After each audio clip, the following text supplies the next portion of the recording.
Ex-neckbeards of Reddit, when did you realize you were one of those guys? Any cringe-worthy stories you'd like to share?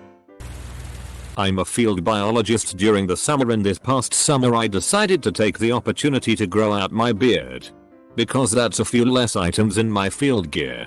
It went okay, but two stories come to mind that made me question the way I present myself. I was asked if I was on my way to Burning Man. I shaved that afternoon. I was told I look techie at a small museum. Those local history museums some small towns have. They asked if I could fix their AV system at a small museum. I did. 11th grade. Goddamn, 2011 was a bad year for me. I became self-aware around senior year. But towards the end. And even then I still became more self-aware only in the past year. That was also when I started shaving my neckbeard as well. But now I have a trimmed, well-kept beard. I thought I was some kind of musical genius for some reason. I was super into Tool back then, and I remember I told fucking everyone that I was gonna make a 4-song prog rock metal concept album on Conic Sections. Yeah. I can't listen to Tool or Dream Theater anymore because they bring back so much cringe. Back then I was also all fucking BTCH friend-zoned me. If I could meet my 17-year-old self, I would slap the shit out of me. I was quite the neckbeard throughout high school. I was really overweight. So I subconsciously thought by sounding smart it would make up for it. I wasn't very bright. As for an embarrassing story. There was a period of a few months where I called every girl I knew by MacLeod. Not making that shit up. Was into WoW way too much, skipping duty and work. Ignoring responsibility. The South Park episode premiered with the fat dude who wore a wrist brace and a chip bowl on his lap and a greasy shirt playing WoW with no joy, just emotionless boredom clicking away. I looked down to see a bowl of chips I didn't even remember getting myself and a shirt I had wore for 3 days. Got up mid-raid on Hugh, who 30% got a shower uninstalled, left a goodbye message on our guild's forum. 6 months later I had a girlfriend again and suddenly wasn't blaming everyone else for my depression and loneliness. I realized it just after sophomore year started in high school. No one really talked to me besides one girl, Karen. I took that as a sign that she liked me rather than just simple kindness. I decided to ask her out. How did I do that? I told her I almost killed myself but didn't because I thought of her and I dating. Biggest regret in life, but it snapped me out of it. Went on to acting and singing. Became the best actor in school and was the happiest I've ever been. I just wanted to be that guy and say that the real flaw with neckbeards isn't their interests. It's their attitude and personality. Which more often than not aligns with such interests. Basically things like atheism or computer science or My Little Pony that they feel most people don't understand, that will give them that sluggish holier than thou feeling. The actual interests aren't the problem. So if you genuinely are into those things, then FCK everyone else. Some people are non-militant atheists. Some people will enjoy being entertained by My Little Pony or feel that a fedora is cool to wear. Some people might even like the neckbeard as facial hair. As long as you're not a neckbeard about it, then do what you love. Well, I was 180 kilograms at my peak and didn't get invited to anything. Had no real life friends I visited and just sat in my room all day playing computer games with online friends. I was so cynical and so angry at the world for how I was. I'm not exactly sure what clicked in my head. I think wanting a girlfriend. Happiness and friends mostly, so I cleaned up my act. Went to the local gym that opened in my area and joined. Started off slow. Cleaned up my diet. 2 years later I'm now 103 kilograms. Go to the gym 5 days a week. No longer have a disgusting neckbeard or facial hair. Have a full-time career and have great friends. I'm glad I made the change. It's worth noting that it's better to be a good ex-neckbeard than a never-changing dumbnut. In high school I had a bunch of popular male friends and also a somewhat neckbeard. While the first ones never changed, for example, one used to and still liked to pee on people in the crowd when drunk, and none of his friends gave him any proper shit. The ex-neckbeard has learned from his past mistake though. Stopped annoying people. Became Too much, humble, and he doesn't pee on people. Guess with whom I stayed in contact with. Totally is going to get lost in the crowd. But I don't care. I'm writing this for me. I had a point during my sophomore year of college when I realized I really needed to take a hard look at the way I viewed women. It was after making some sort of a make me a sandwich type joke. And a couple of my friends shook their heads and just went, "That's not cool."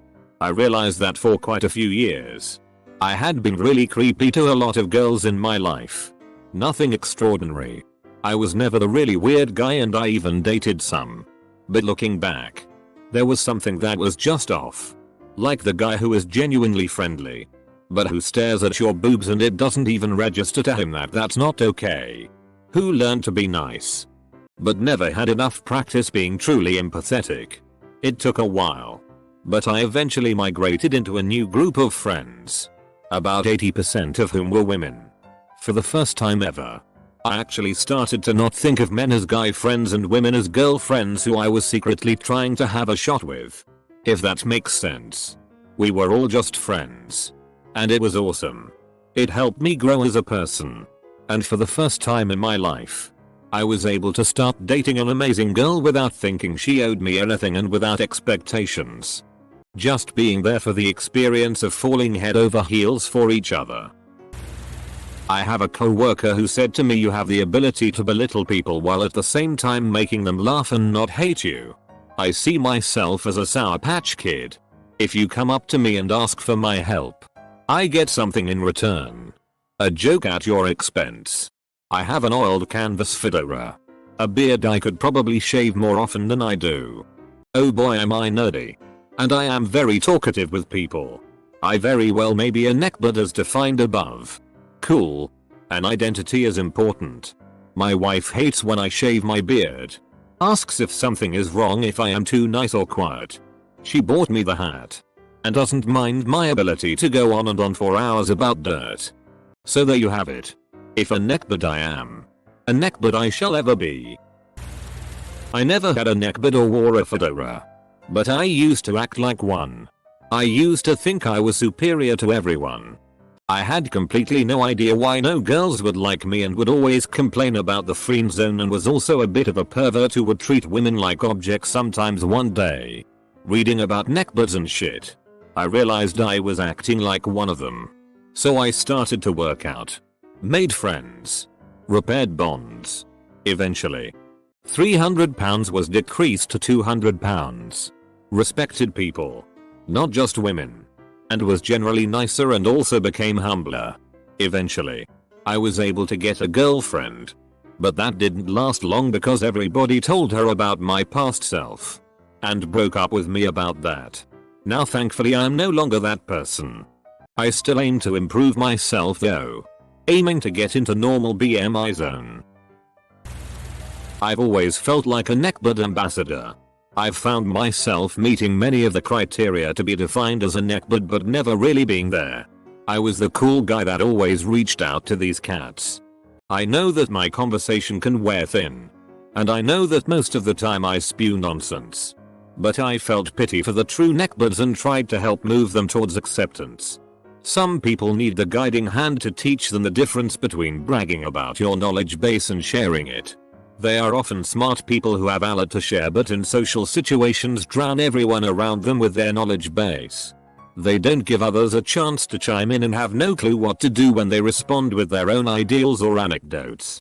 I've seen neckbeards go from awful intolerable people into the talk of the town because they learn to temper their knowledge and their need to share with social acuity.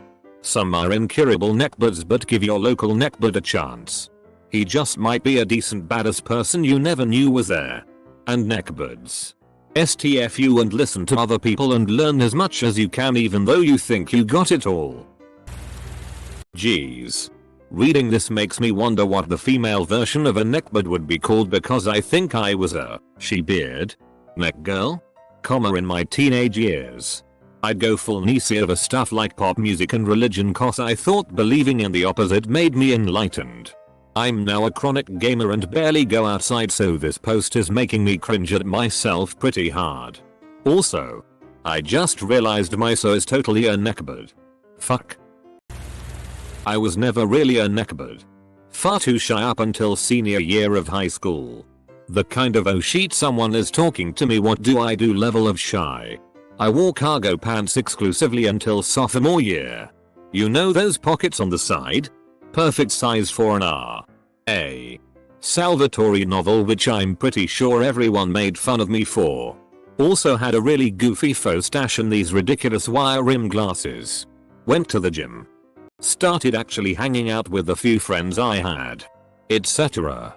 I've ran into more than one girl I knew from high school since then who suddenly began asking why we never dated. We never dated because I was the social equivalent of a goblin. A girl that I crushed on for 3 years commented on one of my Instagram posts featuring a cannoli saying OMG gimme. Me in all of my neckbeard attitude figured it would be wise to buy another. And drive to her house after school. Give it to her. Surprise her. Have her fall hopelessly in love with me and we would ride my Segway into the sunrise. I bought it. It melted in my car. I got lost. Arrived at her house 2 hours later. Turns out she wasn't there. So I drive to her friend's house. 2 hours later again. The cannoli now bears little resemblance to its true form. Arrive. Sweating like a pig. Hand her the floppy limp dock of a dessert to her. Stand there awkwardly for 5 minutes. Then drive all the way back home. Make a bad luck Brian meme feeling sorry for myself. Not about me. But I once knew a guy who, at a glance, one might label as that guy. This was in high school. The guy had a neckbeard. He was always on his laptop. Wore the t-shirts and khakis all the time. And he always had a fedora. He wasn't fat. To his credit. That guy was genuinely a cool person. He was intelligent. Funny. Affable. And super friendly. Hell of a dude. We chat about everything from games to literature to shoes. We'd share anecdotes. We'd joke. And it was never really boring or awkward. He was a thoughtful person. I was generally awake at that time of day. And we got on great. I'm glad I didn't judge him based on appearances. Sometimes. It pays to be open-minded and not to write people off. Just thought I'd share a positive story to even out the painful ones. The summer after I graduated high school me and my buddy got into wearing fedoras. Not because we thought they were cool or anything. We just thought it looked funny and we enjoyed them. We wore them with cut-offs and gym shorts and dirty jeans at work and just whatever. We didn't behave like neckbeards. We just looked like them. Well, about a year and a half later I made a Reddit account and that's when I realized how horrific my corncob pipe smock and fedora wearing phase was. God, I hate so many things about the choices I make. Edit. To be clear. We made the decision to stop wearing them completely on our own. It wasn't until just over a year-ish later that I started to realize how terrible of a decision it was. As in, I did not stop wearing it because of Reddit. I just stopped wearing it. I was never a neckbeard. But that was only because I couldn't grow one for shit. I was, however, a total fedora all through middle and high school. I didn't even realize it until my freshman year of college when a girl I asked out told me flat out that she didn't see me romantically at all. But she'd be totally fine with going for coffee as friends. I was pissed at first but said yes in hopes that I could turn her around on the matter. She called me on my bullshit after about 12 seconds. And said I want to get to know you better. But if you keep acting like that, we can't be friends. I don't know why. But it got to me. I guess I realized that I valued her potential friendship more than her potential as a sexual partner. She quickly became one of my best friends in the entire world. And she helped me through a lot of issues with girls throughout college. Moral of the story. You can change. And the friend zone can be the greatest place in the world. The friend zone. By name alone. Sounds like an amazing thing. Who decided the friend zone should be a bad place to be? I wanna go to the friend zone. Bring on the friends motherfuckers. Early last year when my girlfriend at the time broke up with me, I thought I was so unbelievably awesome that it was her mistake. Looking back at the way I acted I realize I was a total tool at the time. It took a lot of self-examination for me to realize talking down to people and treating them like garbage isn't a way to make friends or really have anyone like you. I disliked the people at my high school and so I avoided them for the most part. Dated a couple girls, formed the emo goth scene off and on. Then went to college.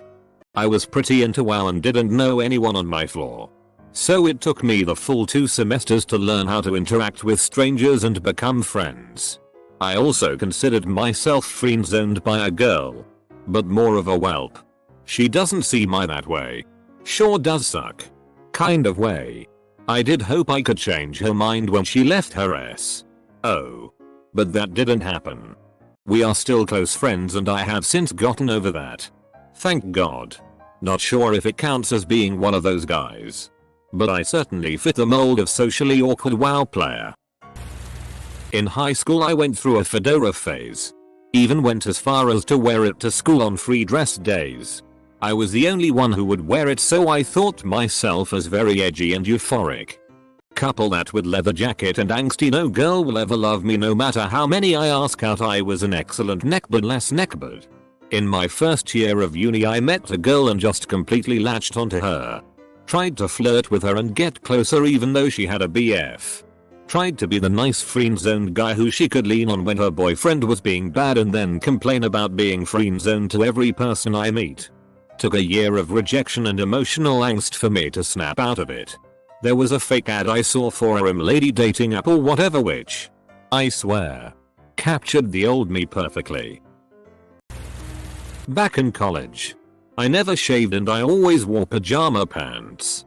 And there was a bowler I wanted but couldn't afford.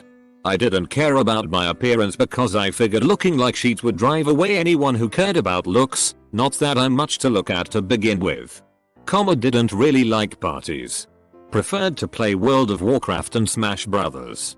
Had a major case of friendless that I'm not sure qualifies as friend zoning. Now I'm trying to figure out if I'm a neckbeard. Pretty sure I was and still am nothing more than an asshole. You folks are going to need to provide more specific criteria. Oh lord. I watched The Amazing Atheist and had discussions with a full-on 100% neckbeard friend about why atheism granted me superior insight into situations because my vision wasn't clouded. I wore graphic shirts with dress shirts, thinking it looked good. Since then, I ditched my old wardrobe. Started working out. Got my brain out of that sheet phase. Got new friends. And turned my life around. I shiver just remembering this. Some of these responses make me think people who were neckbeards are now just equally misguided anti-neckbeards. They were ridiculous teenagers that wore fedoras, were overweight, thought they were nice guys, ended up believing in poor, were elitists about popular culture. Now they are guys who gym all the time not because they enjoy it but because they feel like they owe it to society. Dress by copying people who are perceived as fashionable or what a men's magazine says. Are super nice and accepting of everyone regardless of what they really think. And stopped caring about popular culture just to fit in. Defining your current self through a loathing of your past self is never going to make you a well-rounded person. The best advice I ever had was to stop seeing the world in terms of categories and just live. Through experience you'll grow into a more interesting character. I wasn't a complete neckbeard. Had some trays. But I was a total pothead in high school and college. Once after a long weekend of standard partying, I saw some pics they posted on Facebook of one of our nights out. All of the pics that I was in I was stoned and just sorta staring into space at a club. I remembered my thoughts from that moment and I remembered thinking ugh. I'm so bored I should probably talk to someone but I can't think of anything to say. I realized I couldn't think of anything to say because I was so stoned. I realized the pot was my problem so I slowly weaned myself off of it. I wasn't addicted. But it was just sort of a daily habit plus it was how I learned to socialize, like drinking. I was kind of a shy kid in high school. So having an automatic socializer like pot was a great crutch for me. So it wasn't a physiological dependence but just a bad habit I needed to drop. It was tough in college because all my friends smoked too. Plus there was so much free time I needed to fill up. After college I continued my resolve and became more focused on finding a better way to fill my time. I became more focused on work and meeting women. I ended up meeting my wife, a non-smoker, through work and got married less than a year after I graduated college. I have a beard that I don't shave very often. It does reach my neck. I should shave more often. Also I need to lose weight. But here is the thing. I play so many sports during the week and I have friends asking me to play with them. I have co-workers who ask me out to lunch. Most are girls. So I think I may have the outside appearance of a neckbeard. But not the heart. I will try and see people's reactions around me in more detail. Any normal people out there have any tips?